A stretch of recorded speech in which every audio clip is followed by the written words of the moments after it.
ভোটের মাধ্যমে এদিকে হারাম ঘর শিখিয়ে দেবে, হারাম করবো এই দেশের থেকে বিতাড়িত করতে হইব।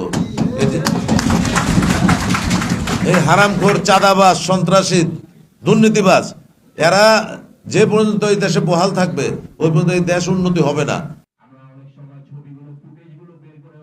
জামাত ইসলাম যদি ক্ষমতায় যায় ইনকাম ট্যাক্স বলে কিছু থাকবে না, কারণ আমাদের শরিয়াত কিন্তু ইনকাম ট্যাক্স অ্যালাউ করে না। শরিয়া নিবে আপনার কাছ থেকে জাকাত, শরিয়া দিবে জাকাত কালেকশন করবে। তবে জাকাত তো আমরা এমনিতেও দেই, জাকাত তো আল্লাহর ফরজ, সেটা তো আমাকে দিতেই হবে। সেটা আমি দিব ইনশাল্লাহ, সেটা সরকারিভাবে দিব, তাইলে আর আমাকে অন্য কোনো দায় আসবে না। আর যারা আপনার নন মুসলিম আছেন তারা জিজিয়া কর দিবেন, এইভাবে আমাদের দেশ চলবে। আমাদের তো আসলে এত ট্যাক্সের দরকার নাই, আমাদের ট্যাক্সের 75% তো চুরি হয়ে যায়, দুর্নীতি হয়ে যায়। আমাদের তো ট্যাক্স আপনার 25% দিলেই হয়ে যেত যদি দুর্নীতিটা না থাকতো। এখন এই দুর্নীতির জন্য আমাদের ট্যাক্স দিনের দিন বাড়তেছে। আর একটা জিনিস দেখেন, আমাদেরকে যেভাবে সবচেয়ে বেশি ক্ষতিগ্রস্ত করে সেটা হলো এসআরও। কিছুদিন পর পরে এসআরওর মাধ্যমে আপনি ডিউটি স্ট্রাকচার চেঞ্জ করে দেওয়া হচ্ছে। অনেক সময় দেখা যায় এসআরওরও লাগে না, আপনি চিটাকে মাল আনলেন, কমিশন সব মনে করলো যে এটা অ্যাসেসমেন্ট রেট এত হওয়া উচিত, এসআরও ছাড়া উনি একটা রেট বসিয়ে দিলেন, নাহলে আপনার মাল পড়ে থাক, ড্যামারেজ হইতে থাক।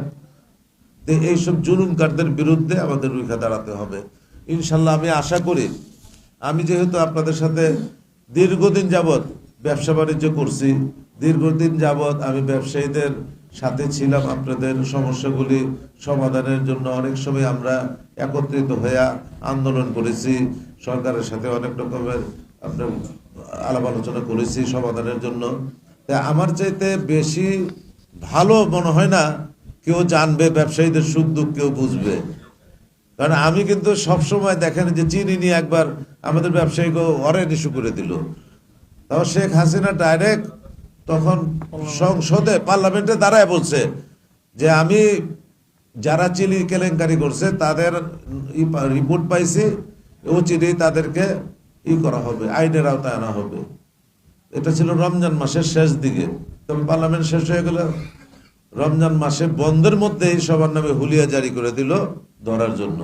সেই আন্দোলন তো ভাই আপনাদেরকে নিয়ে আমি করেছি, কাউরে তো অ্যারেস্ট করতে দেই নেই, আল্লাহ তো করে বাঁচাইছে সবাই, তাই না? তো ইনশাল্লাহ ছোট সমিতি হইল, কিন্তু বড় বড় কাজ কিন্তু আল্লাহ আমাকে এখান থেকে করাইছেন।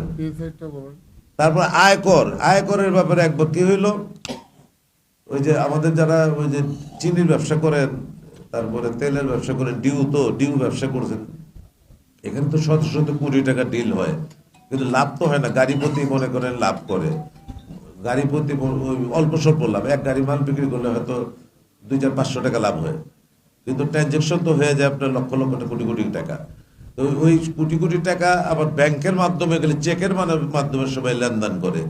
এই চেকের হিসাব সব ব্যাংক থেকে নিয়ে গেছে, নিয়ে তারা এক একজনের নামে মনে করেন শত শত কোটি টাকা ট্যাক্স হয়, এরকম আপনার ট্যাক্স ইস্যু করা শুরু করছিল।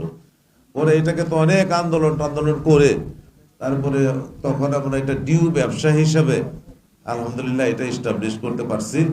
তখন এই ট্যাক্সটা সালাম ভাই ছিলেন, আলাদা ভাই ছিলেন, অনেক দৌড়াদৌড়ি করছে, করার পরে ডিউ ব্যবসা হিসাবে আজও এটা চলে না, আজও চলতেছে। ওই আপনার 100 কোটি টাকা হইলে বোধ হয় কত 25 পয়সা না 30 পয়সা ট্যাক্স, তারপরে 100 কোটি টাকার উপরে হইলে বোধ হয় 20 পয়সা, এরকম স্ল্যাব আছে, 20 পয়সা, 30 পয়সা, 40 পয়সা, এরকমের ভিতরে একটা স্ল্যাবটা। এত বড় একটা কাজ কিন্তু আমরা এই সমিতির মাধ্যমে আমরা ইনশাল্লাহ করতে পারছি।